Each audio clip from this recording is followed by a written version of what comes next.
हरी विठ्ठल, जय हरी विठ्ठल, जय हरी विठ्ठल.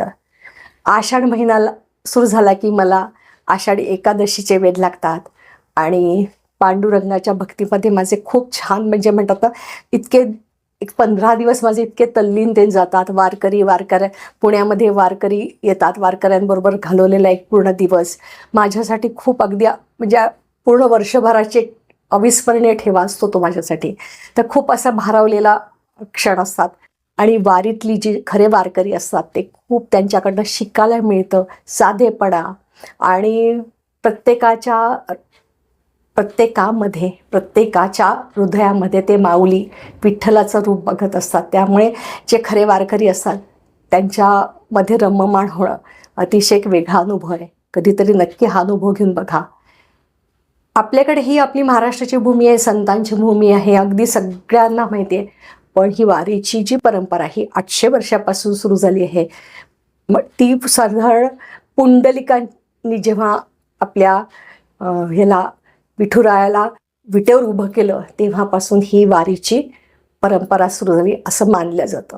संत एकनाथ, संत ज्ञानेश्वर या सगळ्यांनी त्याला वारकरी पंथाने ह्याला असं व्यापक रूप दिलं आणि आज लाखो वारकरी तिकडे जात असतात आषाढी एकादशीला.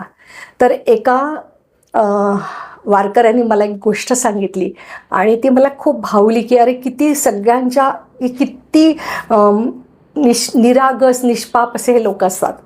तर आपण काय करतो, शहरातली लोक प्रत्येकामध्ये मी शहाणा आणि प्रत्येकामध्ये दोष शोधायला जातो. पण हे वारकरी प्रत्येकामध्ये माऊली शोधायला जातात आणि त्यामुळे ते खूप सुखी होतात. तर एक गोष्ट सांगितली ती मला भावली म्हणून मी तुमच्याबरोबर एक शेअर करते की गुरु शिष्य नाते हे इतकं छान असतं. त्या शिष्याचे शिक्षण त्या गुरुकडचं समाप्त होतं. ते गुरु त्याला एक आरसा देतात आणि म्हणतात की हा आरसा तुला मी देत आहे. या आरशामध्ये तू एखाद्या व्यक्तीला बघितलं तर तुला त्या माणसाचे दुर्गुण कळतील. तुला कळतील. तो शिष्य तिथून बाहेर पडतो, त्या गृहात बाहेर पडतो. पण त्याआधी तो बघतो गुरूंची प्रतिमा, असा आरसा फिरवतो गुरूंकडे. तर त्याला गुरु फार अहंकारी, गर्विष्ठ असे त्याला त्याच्यामध्ये त्या आरशात दिसतात.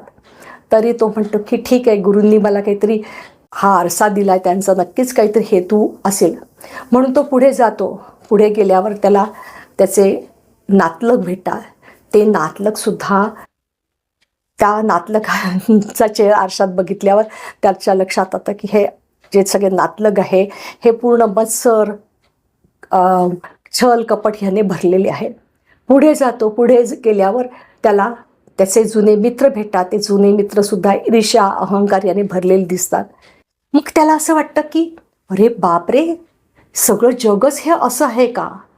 सगळे लोक रोग म्हणजे सगळ्यांना हा रोग जडलाय का? ईर्ष्या, मोह, माया, मत्सर असं सगळेजण का वागत आहेत? हा आरसा मला का बरं गुरूंनी दिला? सगळ्यांमध्ये दोष आहे. मी एकटाच जगामध्ये आता चांगला राहिलो आहे का? अगदी माझे गुरुसुद्धा गर्विष्ठ मला दिसले.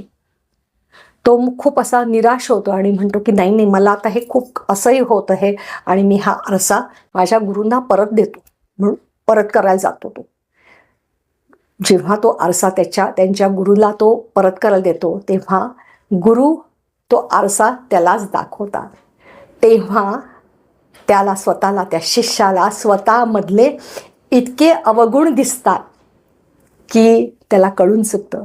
आपण काय होतं, कायम दुसऱ्याचे दोष बघत असतो, स्वतःकडे स्वतः त्या आरशात बघतच नाही. आपल्यामध्ये पण अतिशय दुर्गुण असतात. आपणच काही आपणही अगदी सर्व गुणसंपन्न नसतो. आपल्यामध्ये पण काही कमी असते.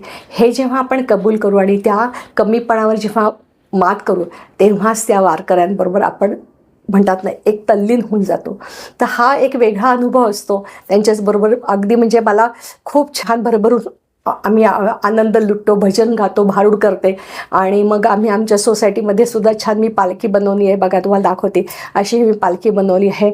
आणि मग आमच्या सगळ्या ज्येष्ठ नागरिक आम्ही सगळे असे छान ती पालखी मिरवत आम्ही आपल्या एका तिथल्या देवळात जातो वगैरे. तर आपल्याला जेवढं शक्य होईल तेव्हा नक्की आपण, अगदी सगळ्यांनाच पंढरपूर गाठणं शक्य होत नाही कारण एवढे 15 दिवस जाणं शक्य होत नाही. पण आपल्या परीने आपण माणसाच्या ईश्वरी तत्व आहे, हे प्रत्येक माणसामध्ये देव लपलेलं आहे, हे शोधलं तर आपल्याला आपण खरे वारकर हो. पटतंय ना? नक्की तुम्ही हा अनुभव घेऊन बघा, आरशाचा अनुभव घेऊन बघा, आणि पटलं तर मला नक्की कॉमेंट्समध्ये लिहा. जय हरी विठ्ठल, जय हरी विठ्ठल. परत एकदा मनापासून धन्यवाद.